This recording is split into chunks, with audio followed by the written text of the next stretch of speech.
Good evening, everybody. Welcome. Thank you for joining us again for our third opportunity within the last 6 months or so to receive input and feedback from the community on the future of San Jose Evergreen Community College District's surplus land adjacent to Evergreen Valley College near the intersection of Yerba Buena and San Felipe roads. We welcome everybody and appreciate folks taking the time out of their busy evening to come in and engage with us and speak with us this evening. I am Ryan Brown. I am the district's public information officer. Normally, Chancellor Byron Breland would be making these introductory remarks, but he had a conflict this evening. He has another meeting he had to attend out in Sacramento, so was unable to join us, but asked me to welcome everybody and say thank you on his behalf for joining us for the presentation tonight. Just wanted to go through very briefly the agenda we have for tonight and what you all can expect out of this evening's meeting. And we'll have some quick introductions to go through here in just a moment. And then one of the folks that I'll be introducing, Mr. Andrew Perez, will cover the process, logistics, and expectations for tonight's meeting. And then we'll provide a little of bit of context and background on the land that we are here to discuss, and then get right into what we are really here for tonight, which is to hear from you all from the community and get your thoughts on our surplus land and its future. If you can move on to the next slide there, Andrew. Once again, Andrew Perez from Brailsford and Dunleavy will be facilitating tonight's meeting.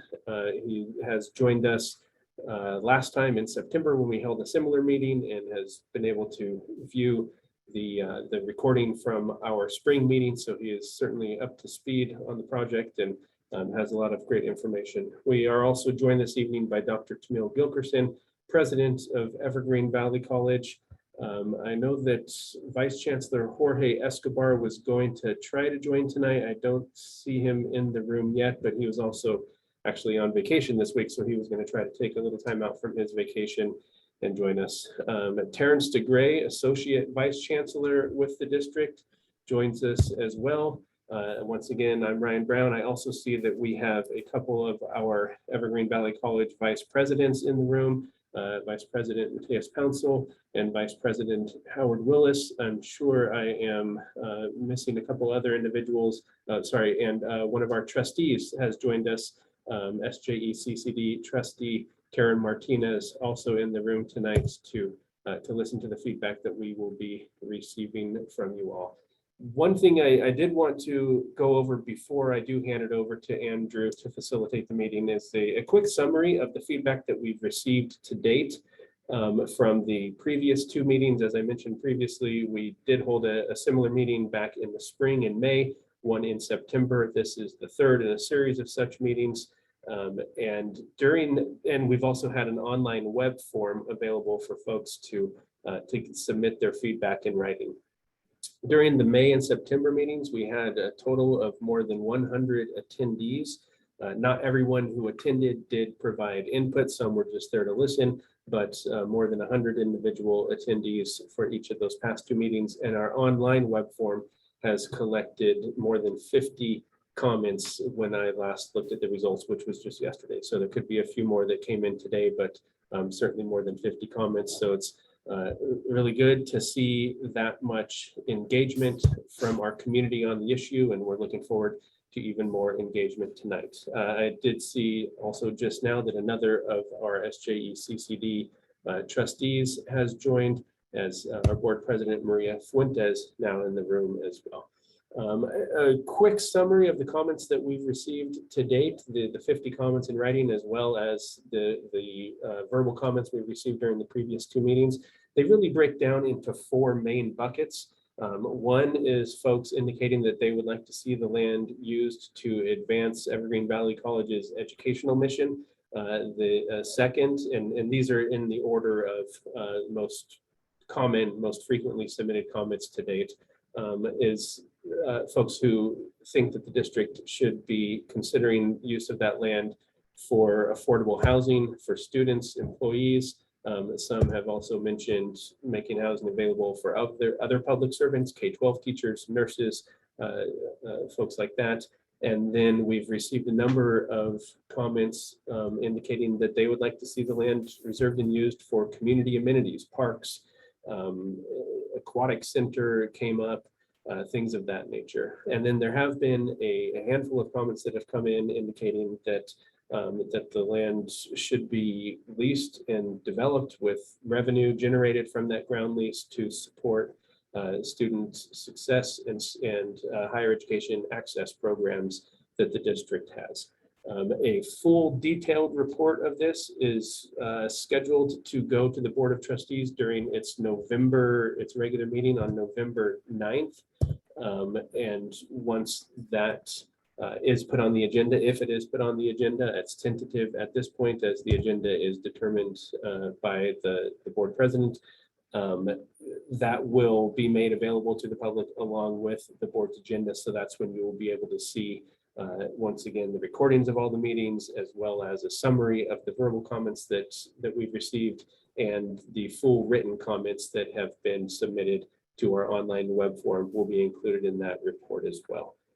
So with that quick review of the previous two meetings and the information we've gathered to date, I do want to hand it over to Andrew to go over some of the expectations and ground rules before we get into the comment period for tonight. Andrew? Great.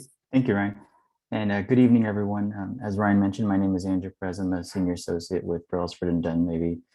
Tonight, I'll be your facilitator. So I will certainly try to, as best I can, facilitate the discussion, but also monitor the chat and monitor folks who are raising their hands to call upon them as you are ready to speak. So before we get into the actual forum itself, I thought it would be a good idea to talk a little bit more about process, logistics, and expectations for this evening.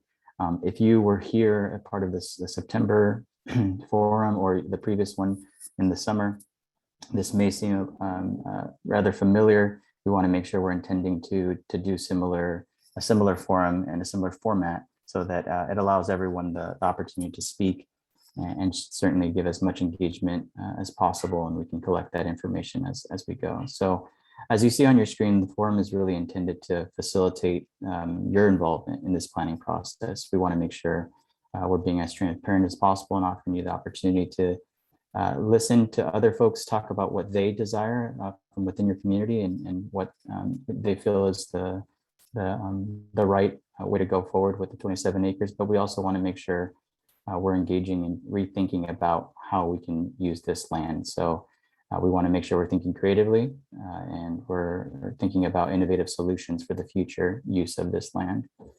The forum is not intended to determine specific details and uses on the surplus land. We want to make sure that we're sticking to the mission and vision as well. It's important for us to focus again just on the 27 acres, not necessarily focus on what we need to do with the campus per se. But if it does involve how the 27 acres is impacted, certainly please let us know what that specific viewpoint is. We're also not here to debate the merits of other participants' viewpoints. There's certainly going to be a conflict from time to time of what you hear from other folks. Please, refrain from specifically calling out certain points or being, just making sure that the merits of other participants' viewpoints are respected in this process as we engage. And in terms of logistics of the actual forum itself and participating, there's a few ways you can participate this evening. You can certainly use your raise your hand function in the Zoom, and we'll identify, it'll sort those out in order of who is actually ready to participate first, and we'll call upon you. And then we will also ask you that if you are using audio, please use *9 and it will raise and lower your hand. So please lower your hand after you've spoken so that the next person can be in the queue and answer or say their particular viewpoint. And we want to make sure that we limit the participation to 2 minutes. So I'll try my best to kind of raise my hand at the 1 minute mark and the 2 minute mark. We won't, be extremely strict about it. If you're in a thought process, we want to make sure you finish your thought process, but please try to be mindful about keeping it to 2 minutes. And the chat function is also available as well. So feel free to please chime in there if you have a specific comment related to the person's viewpoint.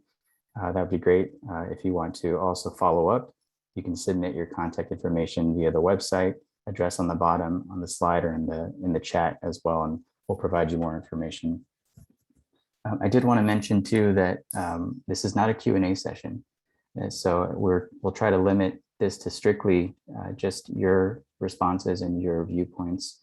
And there will not be any opportunities to answer any specific questions related to this process or related to the 27 acres. So kind of a couple of final ground rules here. Again, just to kind of confirm where we're headed with this evening. 2-minute time limit for participants. 1 speaker at a time will be called, and we want to remain muted unless you're being called upon to speak.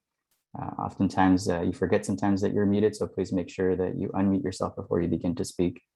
There is sometimes background noise, so please remember to mute yourself back when you stop speaking. And of course, provide civil and respectful comments, which are representative of your insight rather than debating other committee members. As I mentioned, we want to be as respectful as possible in this forum tonight. And again, this is not a Q&A, but likewise, there are going to be no decisions that will be made today. This is, again, to inform the overall process, which will be going to the board next month.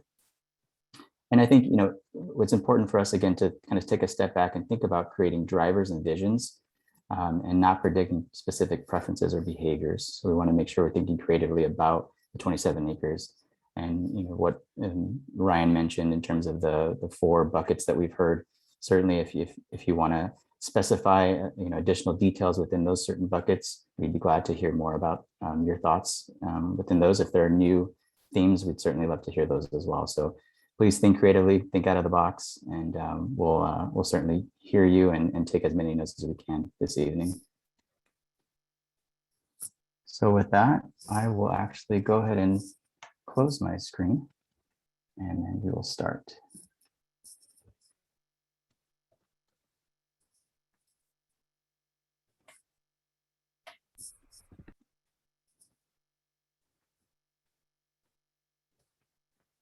Okay, we can go ahead and begin.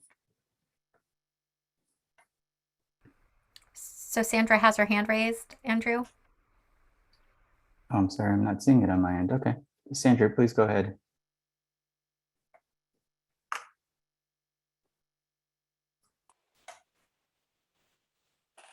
Good evening. Can you hear me?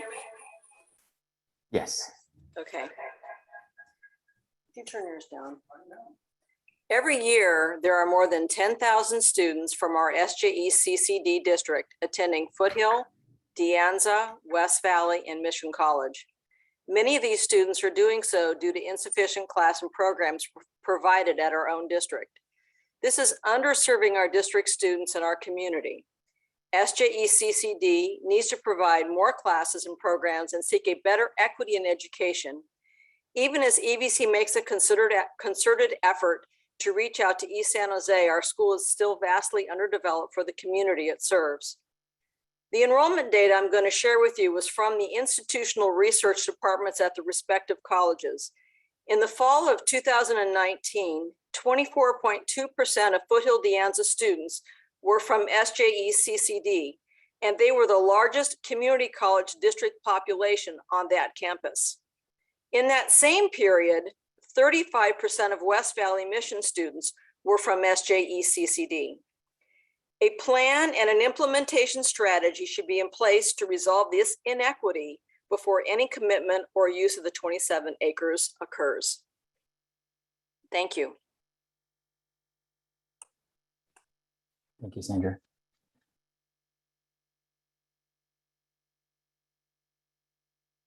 Any others?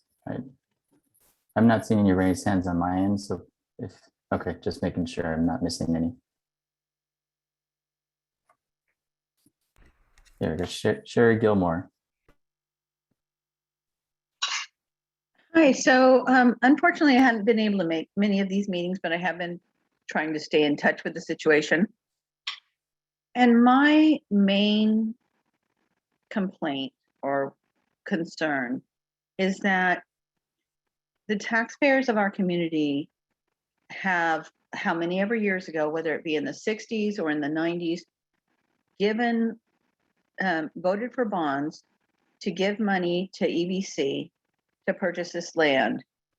And the ideas that have come forth in the recent years of putting a strip mall or something like that on the land is completely against what the taxpayers believed they were voting for. We always believed that we were voting for educational purposes, that you were going to use it to build buildings, to provide classes and courses, and hopefully, you know, some type of AA or BEA degrees. This is just never what we expected. And so for us to go into any type of a real estate business with that land, I'm completely against. I've mentioned before, and I put it in writing, is that I would love to see some type of bachelor's program installed there on campus for some of the other trades that we need in our community, and try to get the young people interested in learning those trades and collaborating with the high schools to try to lead them into those positions. Thank you for your time. Great, thank you, Sharon.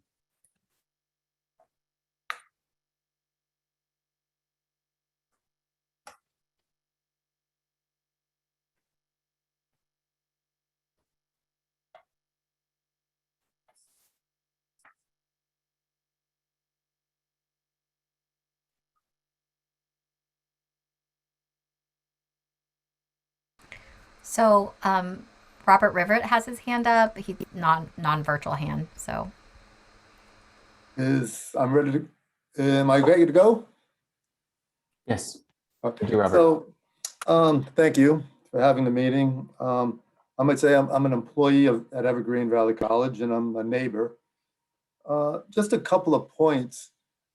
When you mentioned at the beginning, you know, about thinking creatively of how to use the land, one thing I've always felt is if whatever is done, not all of the land should be developed, because it's really not possible to understand now what the needs will be in the coming years, in 10 years, 20 years, whatever.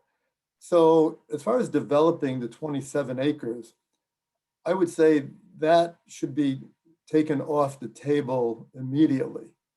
Developing some of the acres, an example being where the district office used to be, that stretch along San Felipe, which is visible to more people driving by, that would sort of be a reasonable development.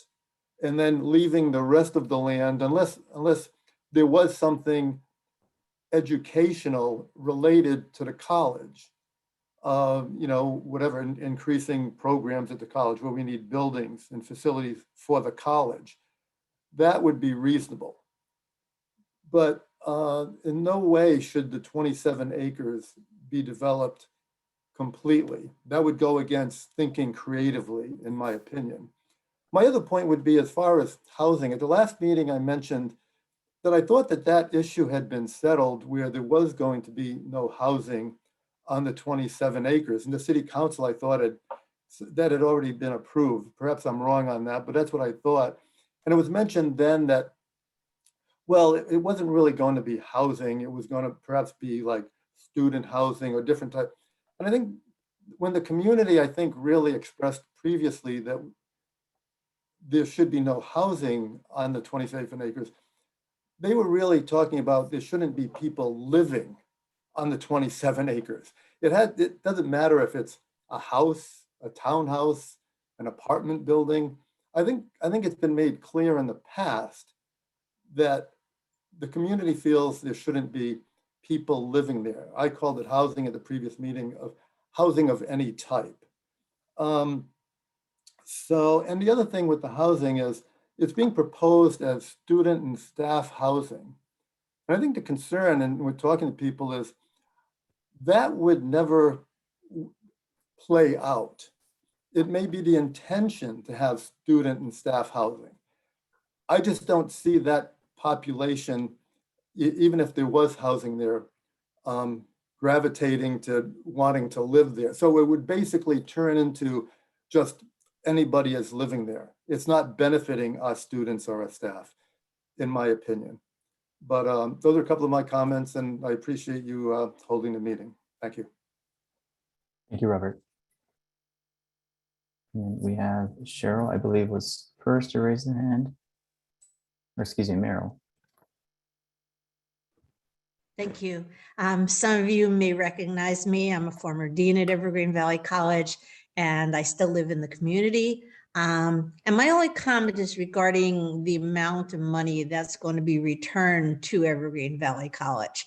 As I understood it, it was a relatively small amount of money, and it was going to get divided among Evergreen and San Jose City and the district office. And by the time it came down to the amount, it was such a small amount of money that I wasn't entirely sure that we needed to get that money out, that we needed to get that land out there for other purposes. It was a trickle of money.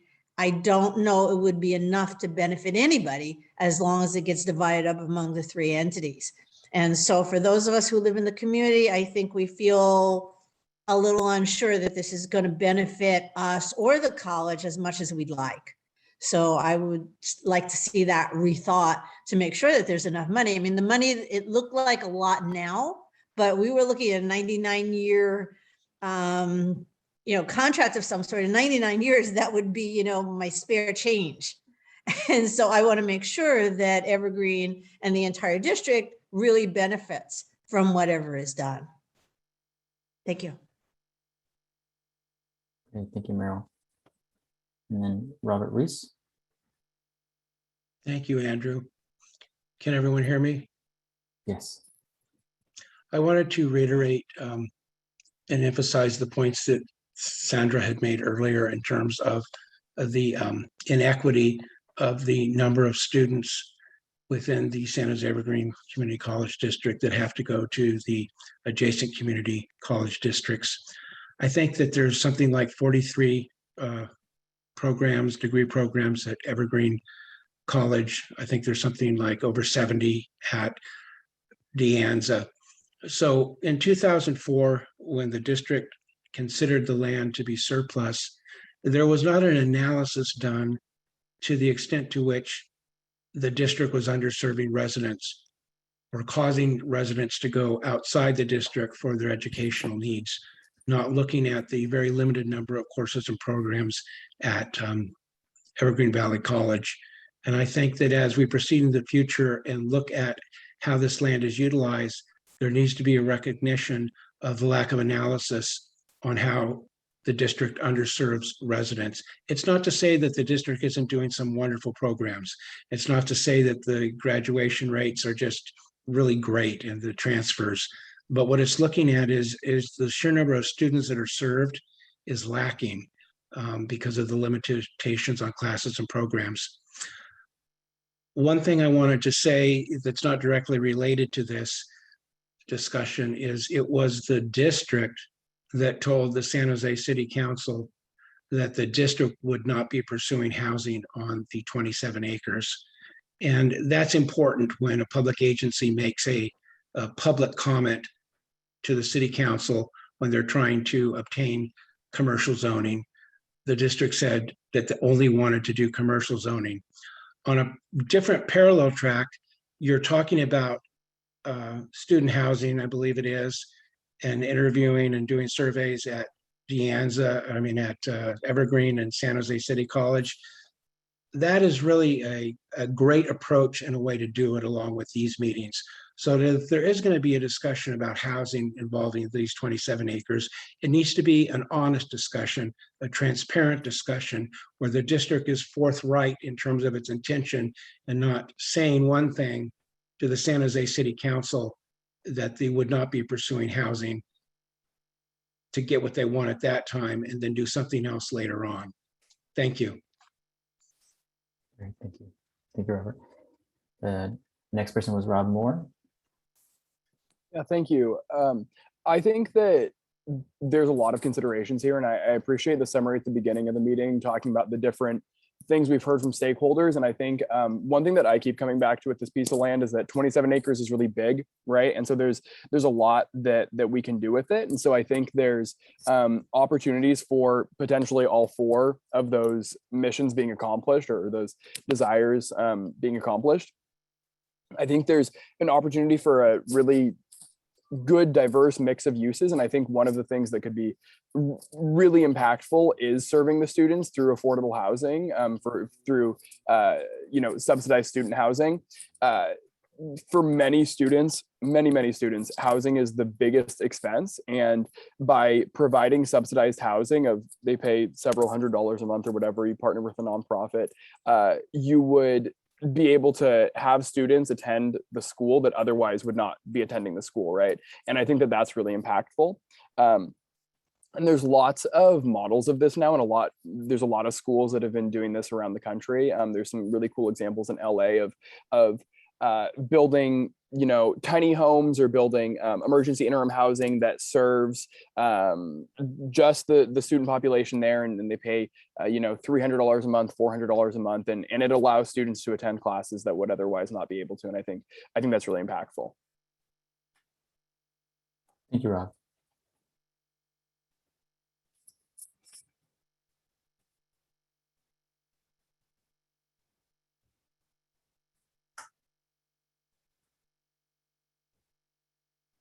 Looks like Carl just raised his hand.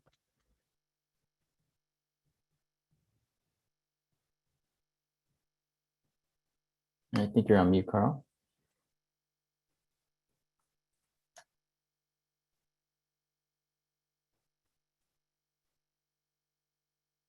The community college. And actually, the previous speaker said a lot of the points I was hoping to share.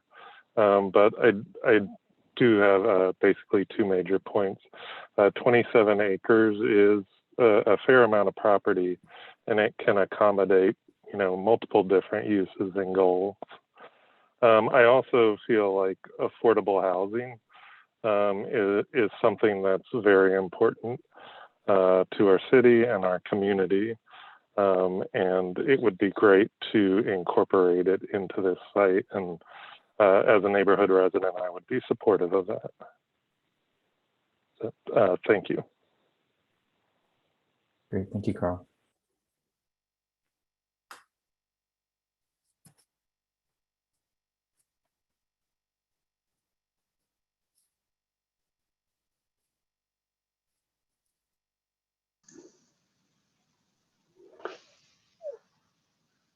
This is Wesley. I'm trying to raise my hand. Go ahead, Wesley.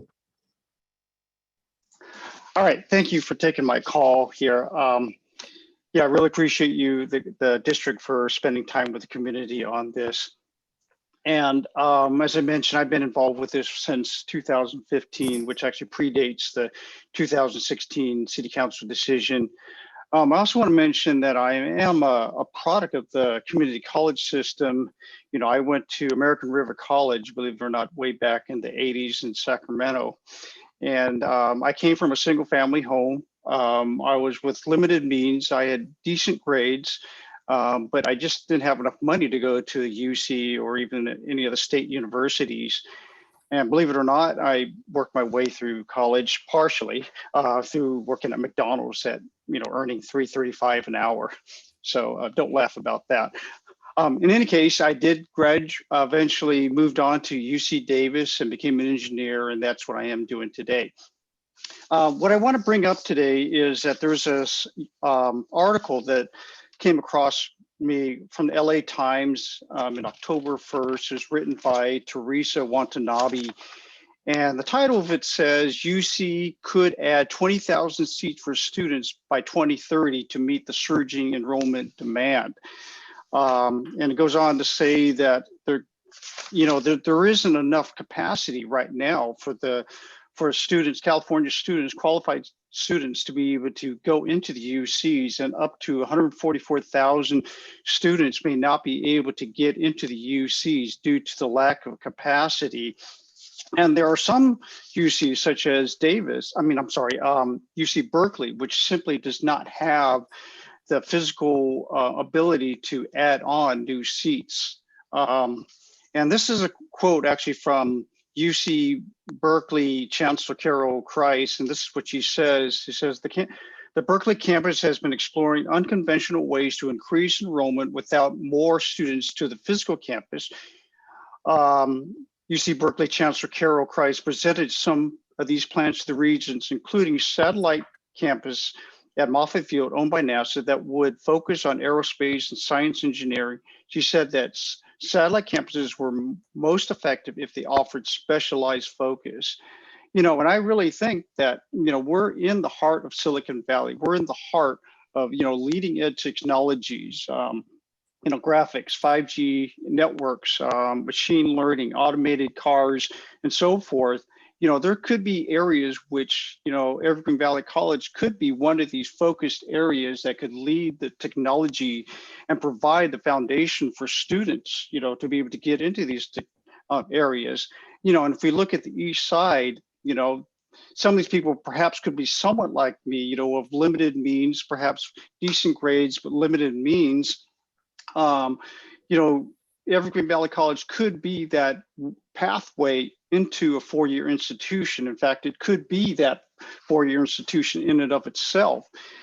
And so thinking out of the box here, 27 acres could be a very valuable asset to be able to use that land, for that purpose. I just did some comparisons of land, between San Jose State University. It has 154 acres, and Evergreen Valley College has 175 acres. That's considerably more acreage. And couldn't that, 27 acres and Evergreen Valley College itself be used, for a four-year institution, and serve, the communities here on the east side? I think we've been already mentioned, a lot of students are going all the way across to the west side. Why can't they come here? And why can't they, have that opportunities right there, right in their own backyard? So I just want to say that, and I appreciate you listening to my comment there. And also, if you want the link to that article, I can put it in the chat as well. Thank you. That'd be great, Wesley. Thank you.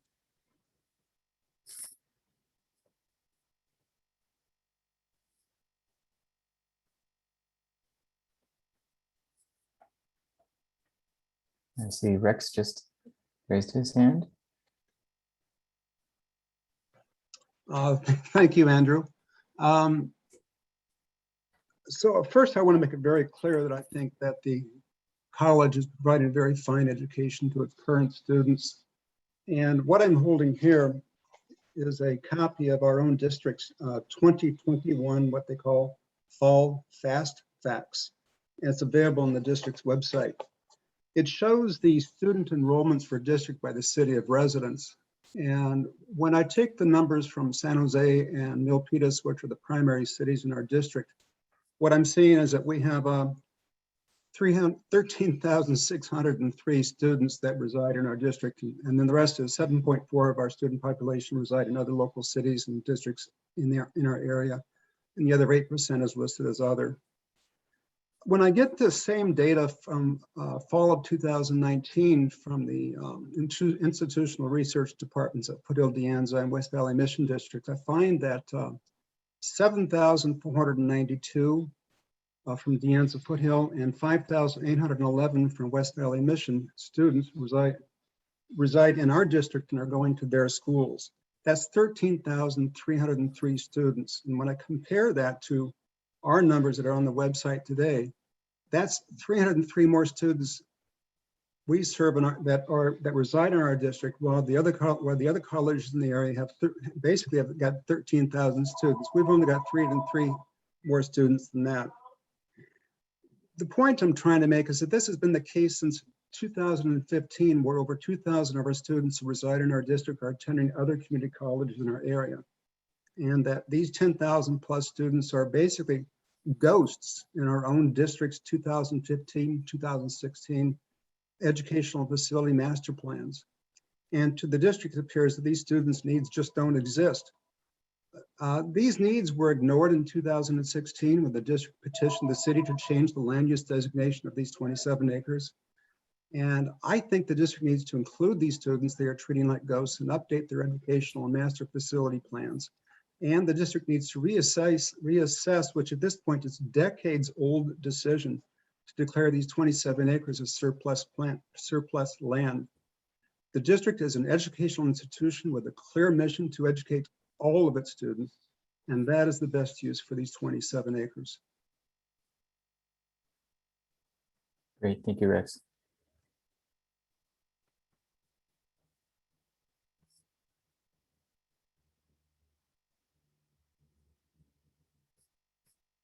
Let's see, Alexandra. Hi. Oh, my name's Alexandra, and I think my battery, I need to plug in. Can everyone hear me okay? Yes. I commented last time. I am moved back to the area from Northern California and came back and just noticed how, and I know brown is the new green because of water and everything, but how much our dirt is no longer soil. And I'm learning about soil capturing carbon in the atmosphere and how healthy soil, all the animals and ecosystem that is in the dirt can help reverse climate change in a way. And I really think 27 acres, I actually graduated in 2003 at Branham High School, went to West Valley College and loved the campus there. I unfortunately didn't see Evergreen as an opportunity for me, but if the campus probably looked a little different and had gardening, outdoor education space. I know that they have a lot of land and a lot to offer, but to move in the area is expensive for students. And if there were some kind of dormitories available for special circumstances students to live on campus and be able to get the opportunity to go to school and live there, I think that would be very helpful. Also, if we did a garden, community garden, it would be available for plots for people to have their own and hopefully learn how to do a different way than agriculture of farming. And I know somebody wanted a pool. 27 acres is great enough space. If we can create a common space for a community pool, dormitory for students to go to and gardening, I think you can attract a lot of people and do great education for the area. I mean, this whole place used to be orchards. I've always heard my parents and grandparents say that. It would be nice to not put more buildings and to really kind of turn what myself as a millennial want is more green. We want to see a future and create fire breaks and learn these things in our backyard rather than having to hear about it and learning about it later. So I hope you guys hear me and understand as a millennial. I really, you guys have been talking about this since I graduated. I really would love to see something productive, even if the dirt turns into soil. That would be the most gift you guys can give. Thank you. Thank you, Alexandra.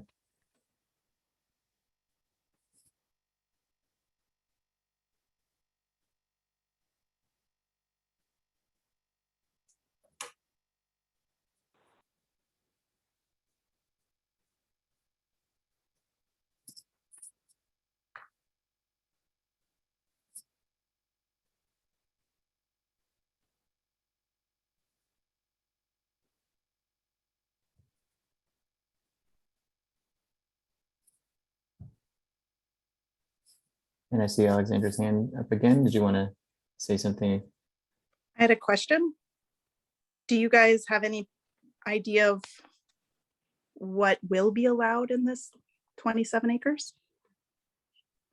At the moment, that this forum is not intended to answer any specific questions, but more information should be provided as at least as an information item to the board. And I think more discussion will happen then at that point about what next steps might be.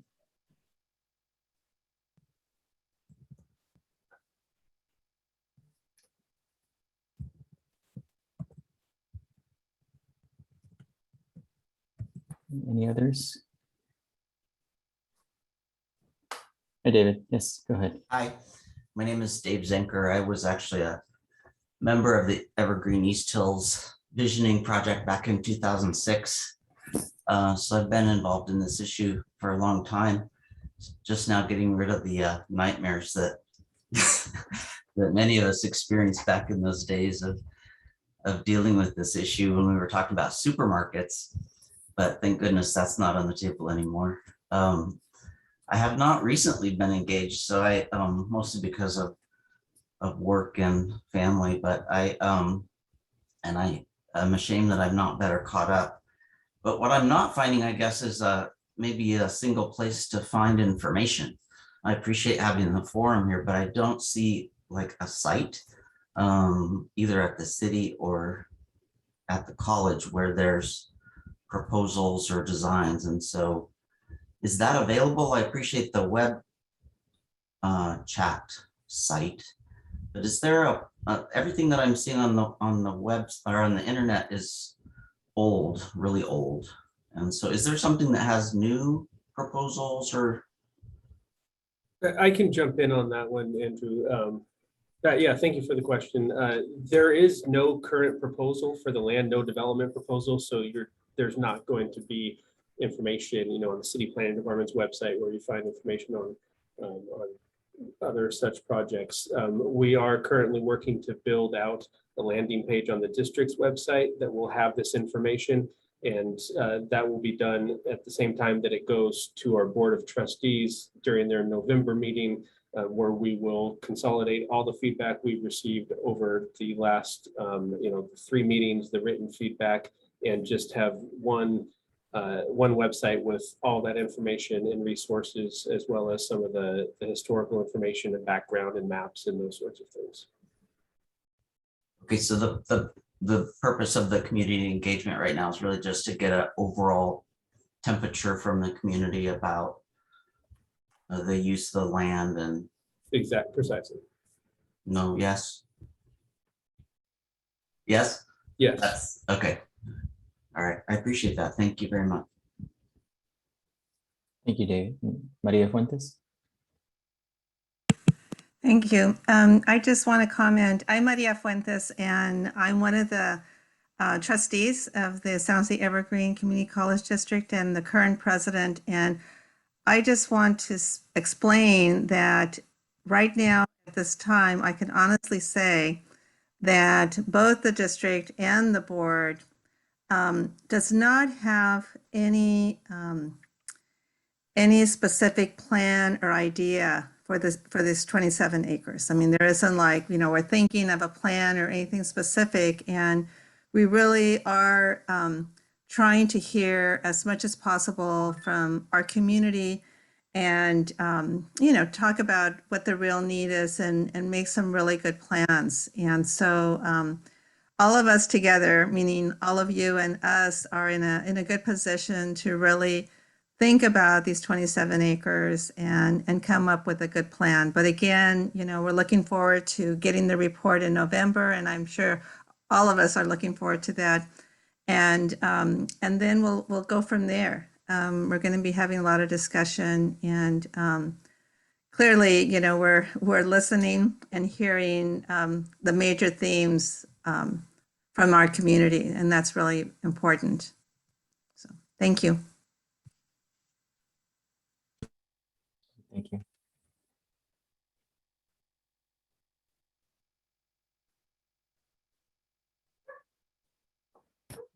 So, and I don't see any other hands up unless there is anyone else who wants to provide their input and feedback tonight. I will drop the link to the web form into the chat one more time in case anybody wants to do it in writing. Otherwise, We'll move on back to the presentation. Andrew, if you can pull it up and just go over what some of the next steps will be and the what you can expect from here out regarding this process.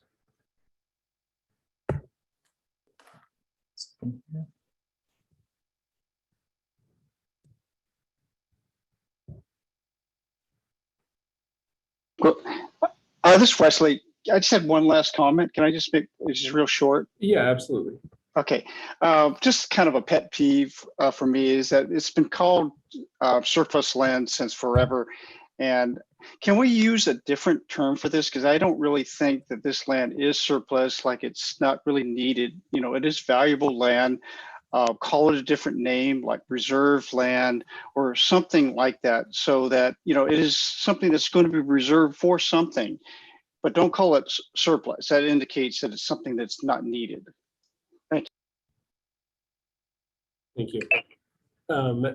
And so again, as you can see on the screen here, some of the next steps include gathering and consolidating, analyzing the information and the feedback that we've received over the last few months from the meeting that we had in the spring, the September meeting, tonight's meeting, input that we've received via our online web form. We're capturing comments on posts on our social media, anything that's being emailed into the district. So just getting input from a number of different avenues at this point that will all be presented to the board as an information item tentatively. Again, the final agenda will be determined and noticed per Brown Act requirements prior to the November 9th meeting, but that is the tentative plan for now. We'll also be able to continue to look into and study the issue separate from the information that we're receiving here, and then coordinate this process along with the Evergreen Valley College educational and facilities master planning processes that are underway as well, kind of in the preliminary steps of those two processes being updated soon. And so once again, getting back to one of the questions that came in tonight, we are compiling information and putting together a landing page where we will display on the district's website the feedback that we've received throughout this process, a timeline for next steps and all of that information. If you have shared your email address, either via the web form or via the chat in tonight's meeting or any of our previous meetings, we'll make sure that you are on our mailing list to receive those updates. Otherwise, you'll be able to find them on our website again or via our social media platforms. And if they are on the agenda for our Board of Trustees meetings, those agendas are always publicly noticed as well. And so I think once again, I just will leave it there with thanking everybody who came out tonight and shared their thoughts with us, or who has shared them in the ensuing, in the previous months. If you do know other members of the community who you think would be interested in becoming engaged in this project, please feel free to share that link that's in the chat to the online web form so that they can provide their feedback on there, or at a future board meeting as well. Otherwise, I think that will wrap us up for tonight. Thank you very much. Thank you, everyone. Have a good evening.